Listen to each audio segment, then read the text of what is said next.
Everyone, welcome back to my channel life with Mou and Imran. আজকে আমি তোমাদের সাথে একটা কেকের রেসিপি নিয়ে চলে এসেছি। তো সবাইকে আসসালামু আলাইকুম বলে রেসিপিটা শুরু করছি। প্রথমেই আমি এখানে 3টা ডিম ভেঙে নিচ্ছি।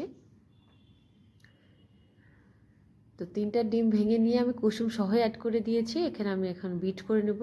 ডিমটাকে খুব ভালোভাবে বিট করতে হবে, ফোমি টেক্সচার হওয়া না পর্যন্ত। যতক্ষণ না হয় ততক্ষণ আমরা ভালোভাবে বিটটা করে নেব।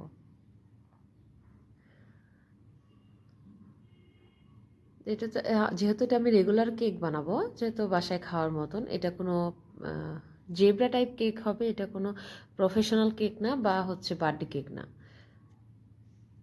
চায়ের সাথে খাওয়া যেতে পারে এরকম কেক। তো আমার ফোমি টেক্সচারটা হয়ে গিয়েছে। এরপর আমি এখানে অ্যাড করে দেবো, যেহেতু আমি 3টা ডিম নিয়েছি, এর সাথে আমি 1.5 কাপ পরিমাণ চিনি নিয়ে নেব। মেজারমেন্ট কাপটা অল টাইম সেম হতে হবে একইভাবে। তো আমি এখানে 1.5 কাপ পরিমাণ চিনি অ্যাড করে দিচ্ছি। এখানে আমি সাদা চিনিটা ইউজ করছি, আপনারা চাইলে চিনির গুঁড়াটাও ইউজ করতে পারেন। তো আমি যেহেতু এখানে বিট করে নেব, সেহেতু আমি একদম ডিরেক্ট চিনিটা ইউজ করে নিচ্ছি।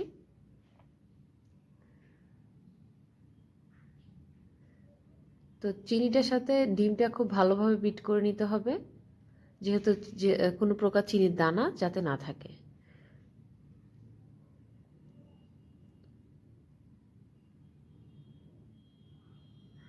তো চিনি বিট করা হয়ে গেলে এর সাথে আমি অ্যাড করব তেল। আমি এখানে প্রায় 1 কাপ পরিমাণ মতো সয়াবিন তেল নিচ্ছি। এখানে তেলটা আমি দিয়ে দিব। যেহেতু আমি 3টা ডিম নিয়েছি, আমি 1 কাপ নিয়েছি। এখানে আমি তেলটাও এর সাথে 3টার সাথে একসাথে ভালোভাবে বিট করতে হবে। এখানে বিট করাটা খুবই জরুরি।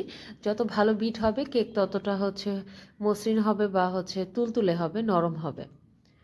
তো আমি এভাবে বিট করা হয়ে গেলে এখানে আমি বেকিং পাউডার দেবো। বেকিং পাউডারটা আমি সচরাচর দিয়ে রাখি ফোম ফুলে ওঠার জন্য, একটা ভাপ দেয়। তো আমি এখানে 2 টেবিল চামচ পরিমাণ বেকিং পাউডার দিয়ে দিলাম।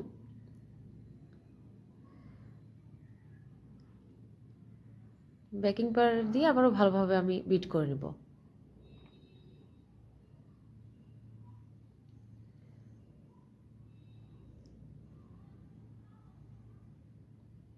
এখন আমার বিট করা হয়ে গেলে আমি এখন আটা 2 কাপ পরিমাণ আটা আমি চেলে দেব। এখানে যে চেষ্টা করবেন যে কোনো গুঁড়া জিনিস চেলে দেওয়ার। তো চেলে দেওয়া হয়ে গেলে আমি পরিমাণ মতোভাবে এভাবে আমি বিট করে আবার সব মিশ্রণের সাথে মাখিয়ে নিব। এভাবে এটা আটা দেওয়ার পরে বা দেওয়ার পরে খুব বেশি বিট করব না। এরপরে আমি হাফ কাপ মতন দুধ দিয়ে দিয়েছি।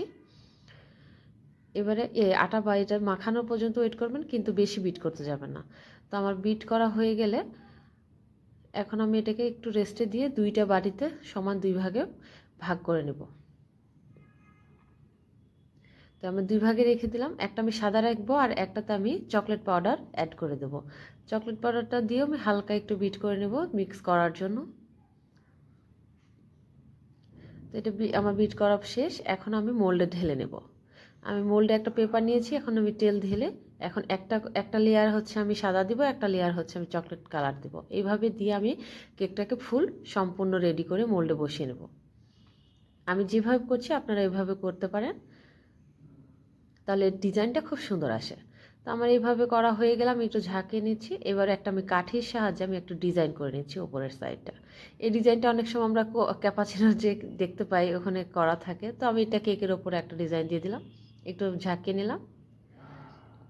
আমি আজকে কেকটা অবশ্যই করব মাইক্রো ওভেনে।